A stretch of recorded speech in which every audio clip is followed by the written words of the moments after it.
هلو، اهلا بيكم في قناه اكتف تيتشر. النهارده هتكلم معاكم عن ازاي ابني او بنتي يحب الانجليش من هو في سن صغير علشان يتعود عليه ويحس ان اللانجوج زيها زي اي ماده زي العربي وزي اي حاجه، ما يبقاش متعقد او حاسس بصعوبه. لو انتوا عايزين تعرفوا ازاي تحببوا ولادكم في الانجليش تابعوا الفيديو ده. اهم حاجه في ان انا اخلي ابني او بنتي يحب اللانجوج ان انا ابدا اعمل براكتس معاه في البيت من قبل ما هو يروح النيرسري. ما ينفعش ان انا اعتمد انه اول ما يروح خلاص لما يروح الحضانه هيتعلم. اوقات الطفل في السن الصغير بيبقى عنده زي تشوك او صدمه انه الحاجه دي انا ما سمعتش ماما بتقولها في البيت، فلا دي اكيد حاجه غريبه، وبياخد وقت على ما يتعود على الحاجه دي. فما فيش مانع ان حضرتك في البيت تبذلي معاه مجهود بسيط بانك تعملي براكتس معاه. الحاجات سهله جدا، واصلا لطيف قوي انك تعملي براكتس لللانجوج مع ابنك او بنتك في البيت. زي ان هو لما يصحى من النوم اقول له جود مورنينج فيفهم ان كلمه جود مورنينج يعني صباح الخير، لانه هقولها له كل يوم فبيفهم.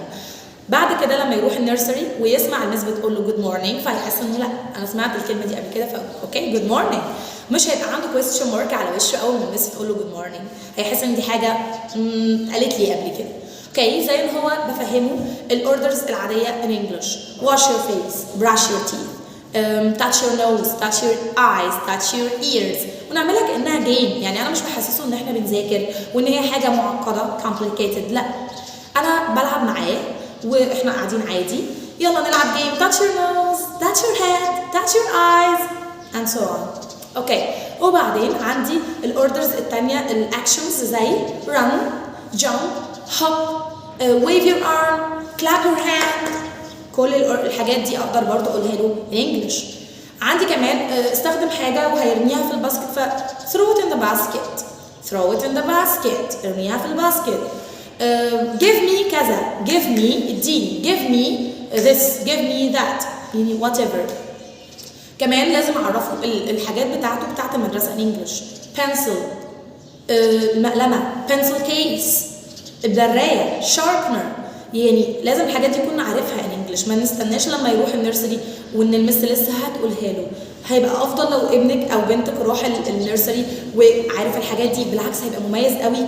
ايه ده، المس نفسها تكون مبسوطه جدا بيه ومستواه ان هو جاي من البيت بس عارف الحاجات دي، فهي هتبقى بتعمل فوكسنج على الحاجات اللي حضرتك اوريدي قايلها له، مش لسه تبداها معاه يعني from the beginning من الاول. اوكي، طبعا اعرفه الباج، لانش بوكس، واتر باتل، عايز يشرب ميه واتر بليز، عاوز ياكل I want to eat, I want to eat، عاوز اكل I want to drink، عاوز اشرب.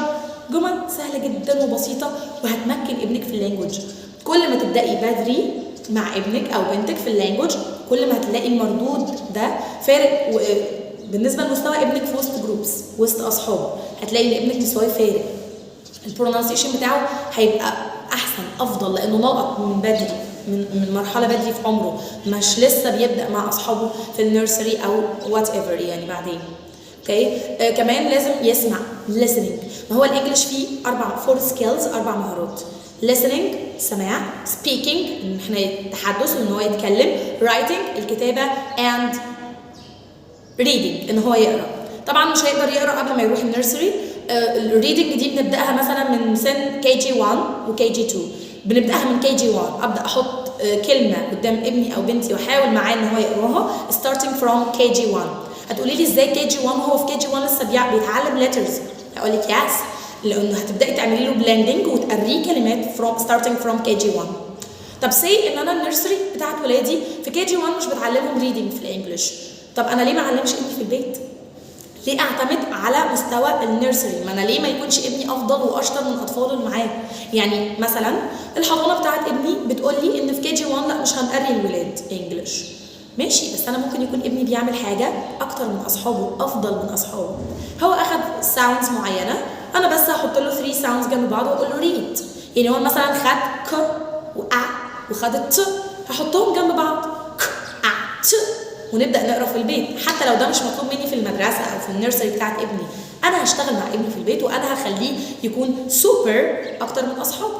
ك ا ت، انت يا حبيبي اخدت كلمه ك، خدت ساوند ك وخدت الا وخدت ت، هنحطهم جنب بعض ويلا نقراهم مع بعض. ك ا ت، كا ا cat cat وهكذا. يبقى ببدأ أقرأ كلمات إنجليش مع أولادي starting from KG1. ولو عندي يعني لو في بري بس هو بيكون صعب شوية، لو طفل بقى قدراته عالية قوي ويقدر من بري why not؟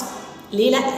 طيب reading كلمات في KG1 starting from KG1 طبعا بنكمل لحد KG2 تمام. sentences بقى في KG2 ما توقفيش، لازم sentences في KG2 حتى لو النيرسري مش شغالة ده، بس عشان ابنك او بنتك يدخل جريد 1 متمكن قوي في الريدنج لازم تشتغلي معاه reading sentences from KG2.